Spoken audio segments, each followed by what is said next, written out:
저희 TV조선은 지난 2020년 방통위원회로부터 3년 동안 방송을 허용하는 조건부 재승인을 받은 바 있습니다. 정상적인 승인을 받지 못한 결정적인 이유는 공정성 평가 점수가 기준에 미달했다는 것이었습니다. 그런데 당시 방통위가 심사 점수를 취합하는 과정에서 공정성 점수를 조작한 정황이 감사원 감사에서 드러났습니다. 감사원은 현재 이 사건을 수사 중인 검찰의 자료 일체를 넘겼습니다. 사실이라면 누가 왜 어떤 이유로 엄정해야 할 심사 점수를 조작하려 했는지 반드시 밝혀져야 할 문제입니다. 당사의 문제에서 미묘하긴 합니다만 감사원 감사 결과를 여러분께 알리는 이유는 지난 문재인 정부가 비판 언론을 어떻게 대했는지, 국가 권력이 자유민주주의 기본적인 작동 원리인 언론 자유를 어떻게 훼손할 수 있는지 매우 심각하게 묻지 않을 수 없기 때문입니다. 먼저 이채림 기자가 보도하겠습니다.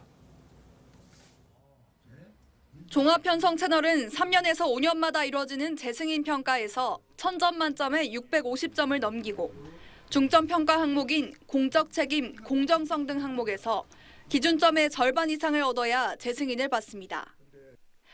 2020년 심사에서 TV조선은 총점 653.39점으로 기준을 넘었지만 공정성 항목에서 104.15점으로 기준점의 절반에 미달돼 조건부 재승인을 받았습니다.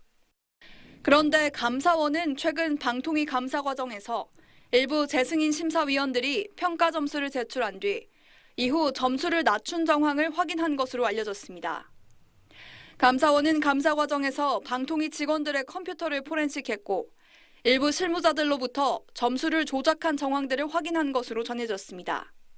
감사원은 오늘 검찰에 관련 감사 자료를 이첩했습니다.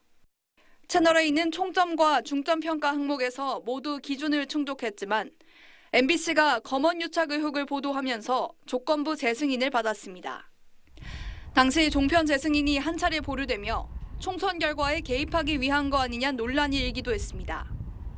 재승인 점수 조작 건은 채널A 사건을 수사 중인 남부지검에서 병합해 수사할 가능성이 있습니다.